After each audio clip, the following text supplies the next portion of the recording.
आपको बता दें खरसियाली से यमुनोत्री रोपवे की अड़चन हुई है दूर। अब आपको बता रहे हैं अगली खबर उत्तराखंड से। रोपवे बनाने में वन भूमि की वजह से थी अड़चन। 9 मिनट में धाम पहुंचेंगे श्रद्धालु। यात्रा को सुगम और सुविधाजनक बनाने रोपवे प्रस्तावित किया गया है। इस रोपवे की कुल दूरी 3.5-3.5 किलोमीटर होगी। कई सालों से चल रही थी रोपवे की कवायद। आपको बता दें वन भूमि हस्तांतरण की मंजूरी मिलने से अब ये जो राह है आसान हो गई है। उत्तराखंड से अगली खबर, खरसाली से यमुनोत्री रोपवे की अड़चन दूर हो गई है। रोपवे बनाने में वन भूमि की वजह से अड़चन आ रही थी जो कि अब खत्म हो गई है। 9 मिनट में पहुंच जाएंगे धाम श्रद्धालु। बात करेंगे सोनू सिंह से और अधिक जानकारी लेंगे। सोनू, जिस तरह से ये खास खबर श्रद्धालुओं के लिए जिनको जाने में दिक्कत आती थी, अब खरसाली से यमुनोत्री रोपवे की अड़चन को दूर कर दिया गया है। 9 मिनट में पहुंच जाएंगे श्रद्धालु। अब क्या अधिक जानकारी इस खबर पर? देखिए शानिसा, जो तमाम श्रद्धालु मां यमुनोत्री जी के दर्शन करने के लिए पहुंचते हैं और चूंकि रास्ता कठिन है और चढ़ाई सीधी है और पर्वतीय क्षेत्रों में आप समझ सकते हैं कि जब पहाड़ी क्षेत्रों पे आप पैदल मार्ग से चलेंगे करेंगे तो निश्चित तौर पर कहीं ना कहीं बड़ी चुनौती होती है। क्योंकि श्रद्धा होती है मन में दर्शनों की, इसलिए लोग देर से ही सही पहुंचते हैं।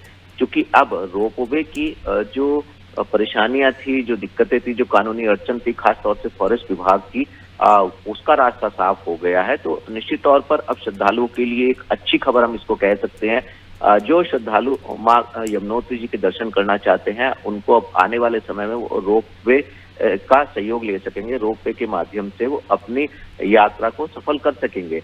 देखिए ये इसमें कोई दो राय नहीं है कि उत्तराखंड के तमाम जो रोपवे वाले प्रोजेक्ट्स हैं या अन्य जो विकास के कार्य हैं उनमें फॉरेस्ट विभाग का कहीं ना कहीं एनओसी बहुत ज्यादा जरूरत होती है और ये सरकारी दांव पेच में जब ये विकास कार्य फंस जाते हैं तो इसमें समय लग जाता है।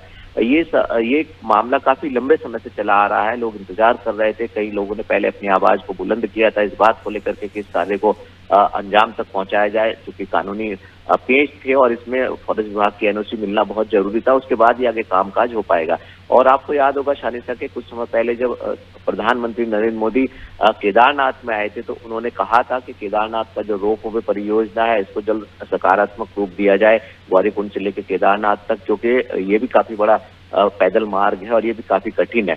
ऐसे में इसके अलावा मसूरी का क्षेत्र है और कई ऐसे पर्यटन विभाग की ऐसी रोपवे परियोजनाएं हैं जिनको अभी आगे बढ़ाया जाना है। तो निश्चित तौर पर ये खरसाली वाला जो रोपवे की अब स्वीकृति हो गई है, खास तौर पे जो फॉरेस्ट विभाग है उससे जो एनओसी मिल गई है, आने वाले समय में यात्रियों के लिए सुखद होगा और खास तौर पर जो श्रद्धालु पैदल नहीं जा पाते थे वो अब माता के दर्शन कर सकेंगे और कहीं ना कहीं श्रद्धालुओं की संख्या में इजाफा भी आने वाले समय में हम देख सकेंगे। जी शानिसा। जी सोनू, जैसा कि आपने दर्शकों को बताया, उत्तरकाशी जिले में खरसाली से यमुनोत्री रोपवे की राह में वन भूमि की अड़चन अब दूर हो गई है। दर्शकों को बता दें रोपवे के लिए वन मंत्रालय ने भूमि हस्तांतरण करने के आदेश जारी कर दिए हैं। जल्द ही public private partnership PPP mode पर रोपवे का निर्माण कार्य शुरू हो जाएगा। आपको बता दें रोपवे के लिए खरसाली गांव में स्थानीय लोगों की जमीन की अधिग्रहण किया गया था। 2021 में पर्यटन विभाग ने रोपवे निर्माण के लिए एक फर्म के साथ एमओयू करने की कवायद शुरू की थी, लेकिन यात्रियों की कम संख्या का हवाला देकर फर्म रोपवे का निर्माण करने के लिए तैयार नहीं हुई थी। कई सालों से चल रही इस कवायद के बाद अब वन भूमि हस्तांतरण की मंजूरी मिलने से रोपवे की राह खुल गई है और अब यात्री 9 मिनट में पहुंच जाएंगे।